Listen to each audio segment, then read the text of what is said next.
thank Harvard for this honor. I'll be changing my job next year, and it will be nice to finally have a college degree on my resume. I applaud the graduates for taking a much more direct route to your degrees. For my part, I'm just happy that the Crimson called me Harvard's most successful dropout. I guess that makes me valedictorian of my own special class. I did the best of everyone who failed. But I also want to be recognized as the guy who got Steve Ballmer to drop out of business school.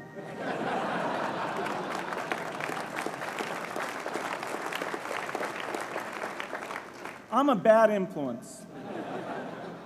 That's why I was invited to speak at your graduation. If I'd spoken at your orientation, fewer of you might be here today.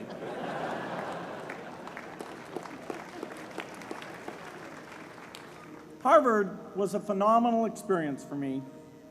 Academic life was fascinating. I used to sit in on lots of classes that I hadn't even signed up for. And dorm life was terrific. I lived up at Radcliffe in Currier House. There were always a lot of people in my dorm room late at night discussing things because everyone knew that I didn't worry about getting up in the morning. That's how I came to be the leader of the antisocial group. We clung to each other as a way of validating our rejection of all those social people. Radcliffe was a great place to live. There were more women up there, and most of the guys were math science types. The combination offered me the best odds, if you know what I mean. That's where I learned the sad lesson that improving your odds doesn't guarantee success.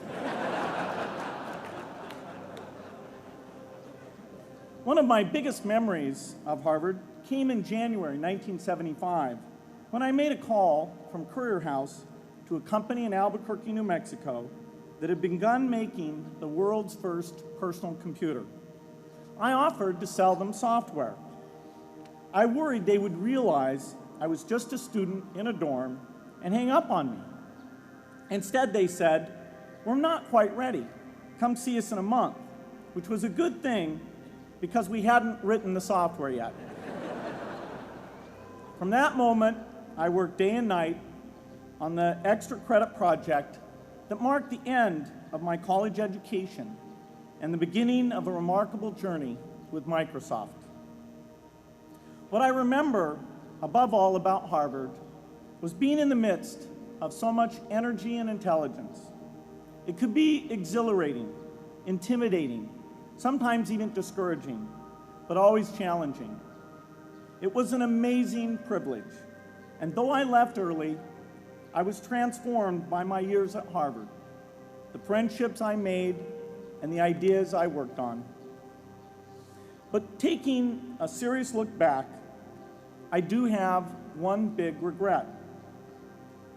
I left Harvard with no real awareness of the awful inequities in the world, the appalling disparities of health and wealth and opportunity that condemn millions of people to lives of despair. I learned a lot here at Harvard about new ideas in economics and politics. I got great exposure to the advances being made in the sciences. But humanity's greatest advances are not in its discoveries, but in how those discoveries are applied to reduce inequity.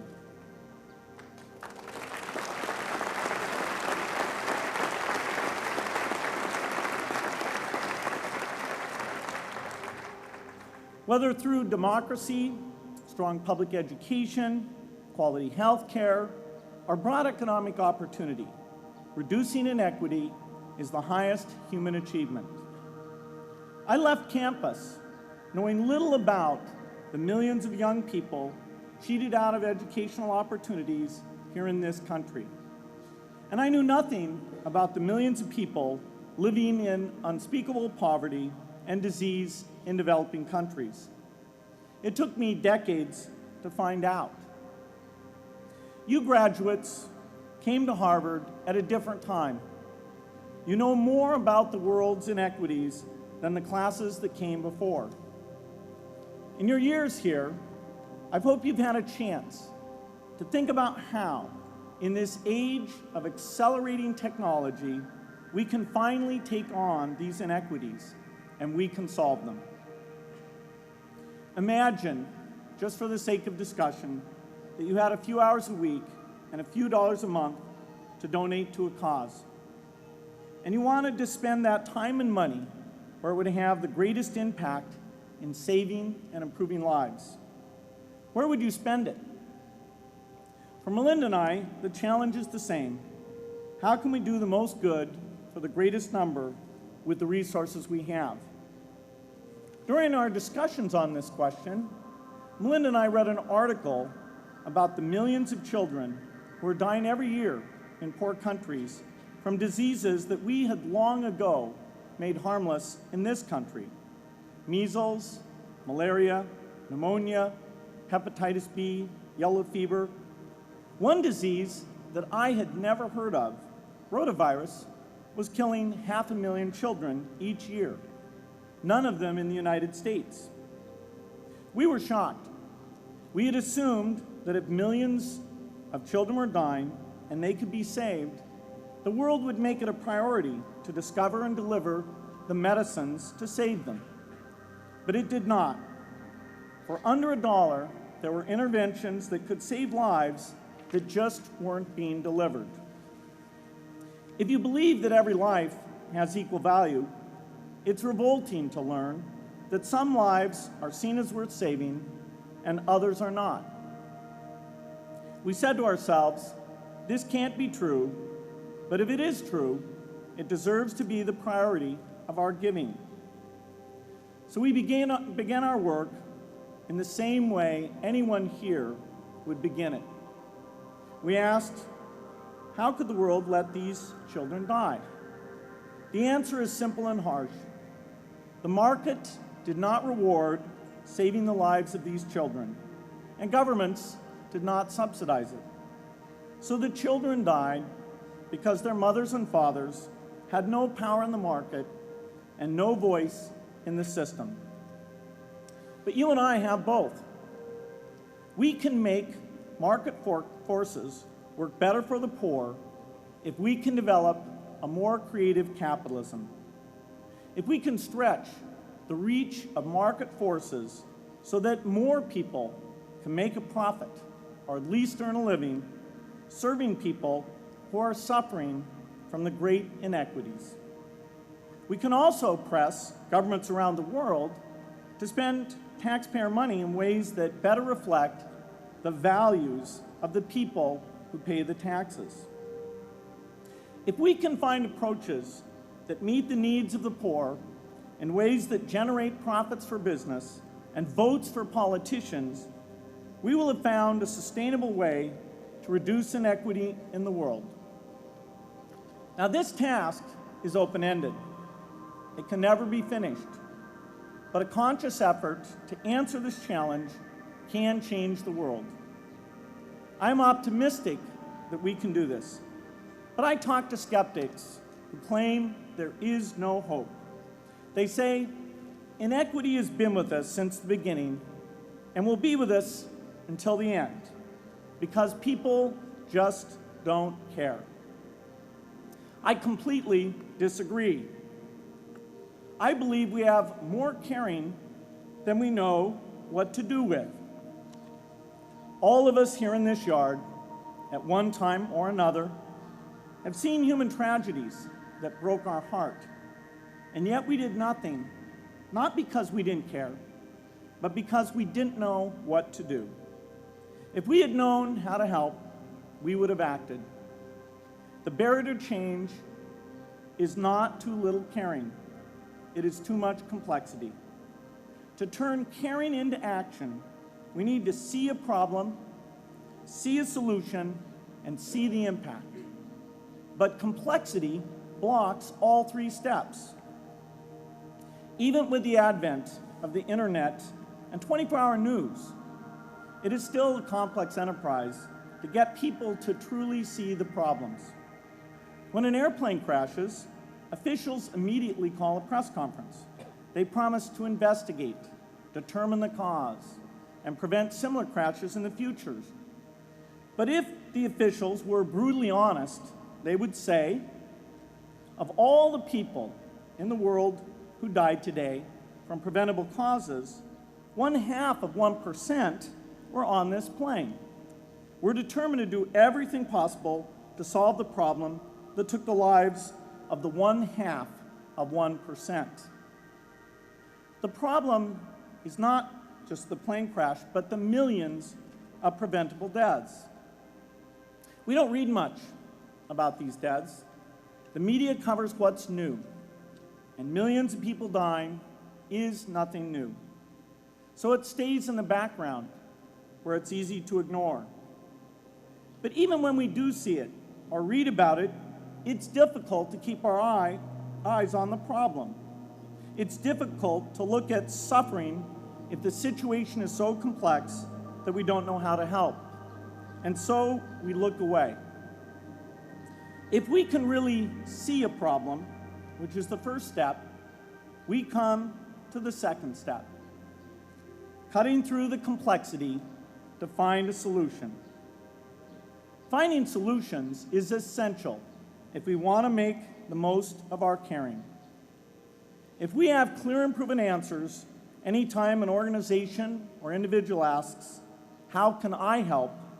then we can get action, and we can make sure that none of the caring in the world is wasted. But complexity makes it hard to mark a path of action for everyone who cares, and makes it hard for their caring to matter. Cutting through complexity to find solutions runs through 4 predictable stages: determine a goal, find the highest impact approach, deliver the technology ideal for that approach, and in the meantime, use the best application of technology you already have. Whether it's something sophisticated like a new drug or something simple like a bed net. The AIDS epidemic offers an example. The broad goal, of course, is to end the disease. The highest leverage approach is prevention. The ideal technology would be a vaccine that gives lifelong immunity with a single dose. So governments, drug companies, and foundations are funding vaccine research. But their work is likely to take more than a decade. So in the meantime, we have to work with what we have in hand, and the best prevention approach we have now is getting people to avoid risky behavior. Pursuing that goal starts the 4-step cycle again. This is the pattern. The crucial thing is to never stop thinking and working, and never do what we did with malaria and tuberculosis in the 20th century, which is to surrender to complexity and quit. The final step, after seeing the problem and finding an approach, is to measure the impact of the work and to share that, success or failure, so that others can learn from the efforts. You have to have the statistics, of course. You have to be able to show, for example, that a program is vaccinating millions more children. You have to be able to show, for example, a decline in the number of children dying from the diseases. This is essential not just to improve the program, but also to help draw more investment from business and government. But if you want to inspire people to participate, you have to show more than numbers. You have to convey the human impact of the work so people can feel what saving a life means to the families affected. I remember going to the World Economic Forum some years back and sitting on a global health panel that was discussing ways to save millions of lives. Millions! Think of the thrill if you could save just one person's life, then multiply that by millions. Yet, this was the most boring panel I've ever been on. Ever. So boring, even I couldn't stand it. What made that experience especially striking was that I had just come from an event where we were introducing version 13 of some piece of software, and we had people jumping and shouting with excitement. I love getting people excited about software, but why can't we generate even more excitement for saving lives? You can't get people excited unless you can help them see and feel the impact.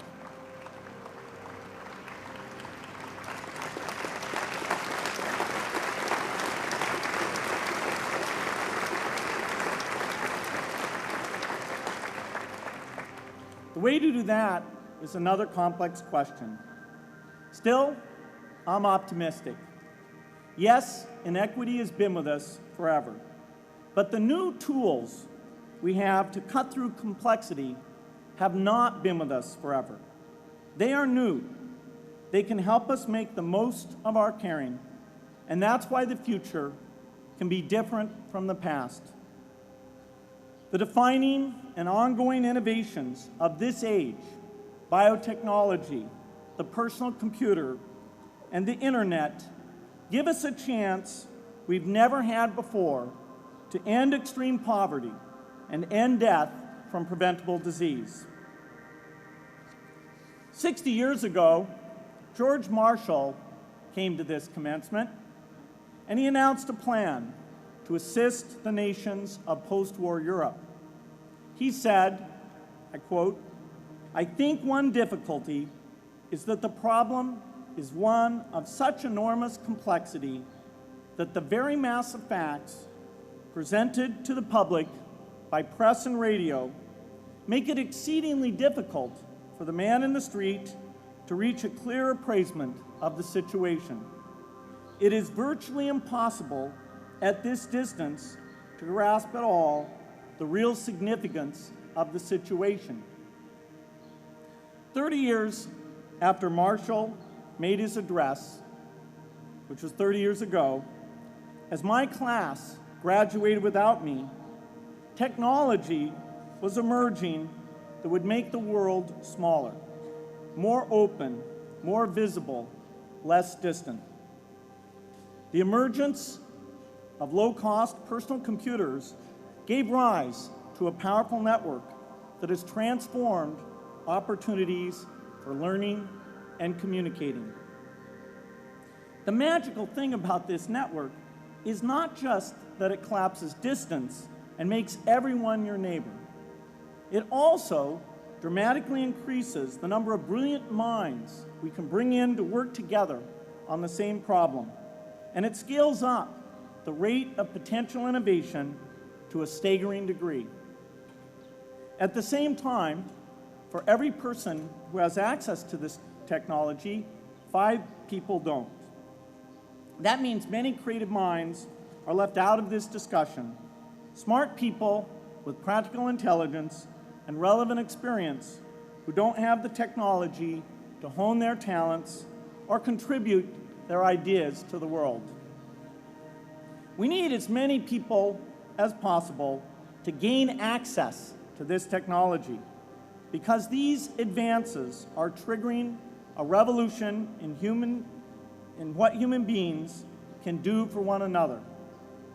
They are making it possible, not just for national governments, but for universities, corporations, small organizations, and even individuals to see problems, see approaches, and measure the impact of their efforts to address the hunger, poverty, and desperation George Marshall spoke of 60 years ago. Members of the Harvard family, here in the yard is one of the great collections of intellectual talent in the world. For what purpose? There is no question that the faculty, the alumni, the students, and the benefactors of Harvard have used their power to improve the lives of people here and around the world. But can we do more?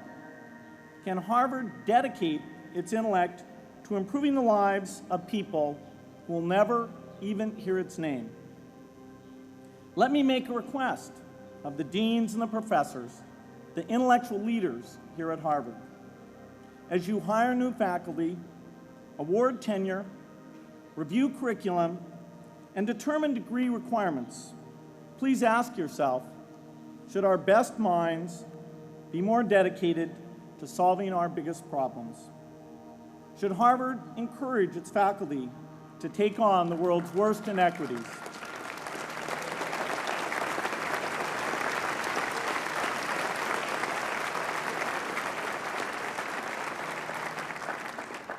Should Harvard students know about the depth of global poverty, the prevalence of world hunger, the scarcity of clean water, the girls kept out of school, the children who die from diseases we can cure? Should the world's most privileged learn about the lives of the world's least privileged?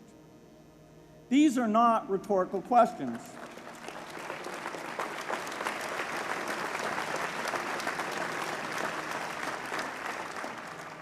You will answer with your policies. My mother, who was filled with pride the day I was admitted here, never stopped pressing me to do more for others. A few days before I was married, she hosted a bridal event at which she read aloud a letter about marriage that she had written to Melinda. My mother was very ill, with cancer at the time, but she saw one more opportunity to deliver her message, and at the close of the letter she said, "From those to whom much is given, much is expected."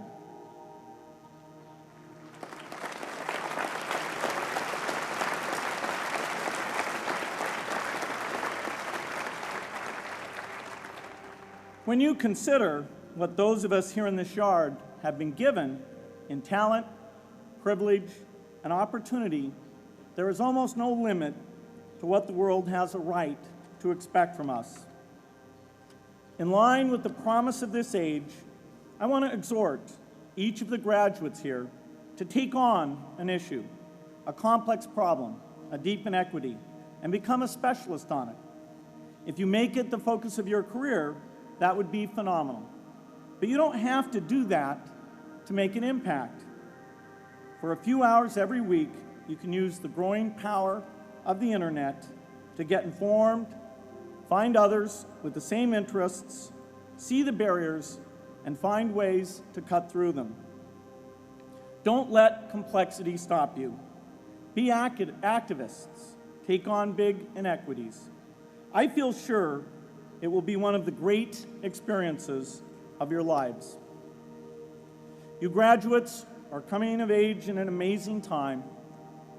As you leave Harvard, you have technology that members of my class never had. You have awareness of global inequity, which we did not have. And with that awareness, you likely also have an informed conscience that will torment you if you abandon these people whose lives you could change with modest effort. You have more than we had. You must start sooner and carry on longer. And I hope you will come back here to Harvard 30 years from now and reflect on what you have done with your talent and your energy. I hope you will judge yourselves not on your professional accomplishments alone, but also on how well you have addressed the world's deepest inequities, on how well you treated people a world away who have nothing in common with you but their humanity. Good luck.